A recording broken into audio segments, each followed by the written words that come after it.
लापशी रव्यापासून लापशी किंवा खीर तुम्ही अनेक वेळा बनवली असेल. आज आपण वेगळी अशी नाश्त्याची रेसिपी बनवतो यापासून.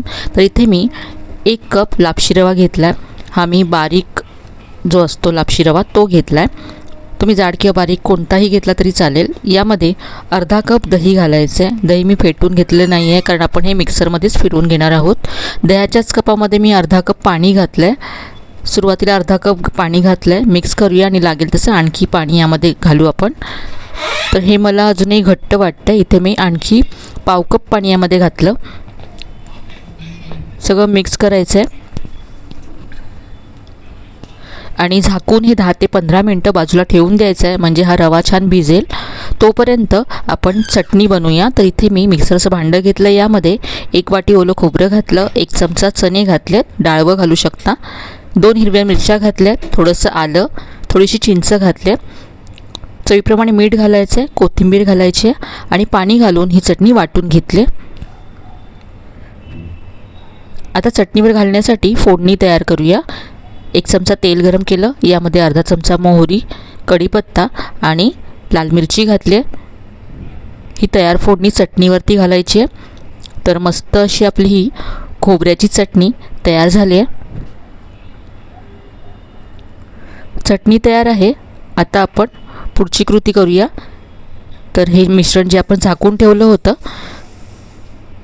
ते पहा घट्ट झालं आहे. यातला रवा छान असा भिजला आहे, सॉफ्ट झाला आहे. आता हे वाटून घ्यायचं आहे. तर पहा पाणी न घालता मी वाटून घेतलं. असंच घट्टसर आपल्याला हवं आहे, यापेक्षा पातळ करायचं नाही आहे. अगदी बारीक वाटायचं. यामध्ये अजिबात रवा लागत नाही आहे. चवीप्रमाणे यामध्ये मीठ घातलं आहे. मीठ मिक्स करून घ्यायचं आहे. यानंतर यामध्ये पाव चमचा बेकिंग सोडा घालते. बेकिंग सोडा नसेल तर तुम्ही अर्धा चमचा इनो फ्रूट सॉल्ट घालू शकता. बेकिंग सोडा किंवा इनो शिवायसुद्धा ही रेसिपी तुम्ही बनवू शकता. फक्त बेकिंग सोडा किंवा इनो घातल्यामुळे छान जाळीदार असे हे डोसे बनतील. पण बेकिंग सोडा किंवा इनो न घालतासुद्धा हे डोसे छान बनतात. तर इथे मी तवा गरम करत ठेवला होता. यावरती थोडंसं तेल घातलं. यावरती 1 ते 1.5 चमचा पीठ घालायचं आहे आणि असं थोडंसं पसरवून घ्यायचं आहे. पातळ करायचं नाही आहे. तर इथे आपण स्पॉन्ज डोसा बनवतो आहे. गॅस मध्यमाचा ठेवायचा आहे आणि पहा याला असे मस्त असे बबल्स यायला लागले. खूप छान जाळी आली आहे.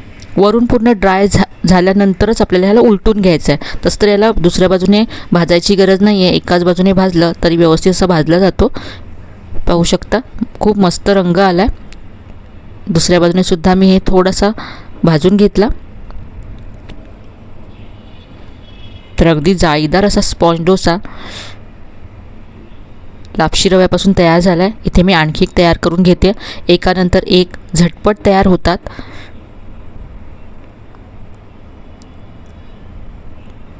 तर इथे दुसरासुद्धा स्पॉन्ज डोसा तयार झाला आहे.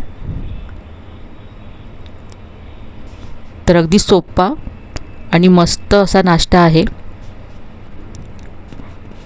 घाईच्या वेळेससुद्धा अगदी झटपट तयार करू शकता. तर याचा रंग पाहू शकता, जाळी पाहू शकता.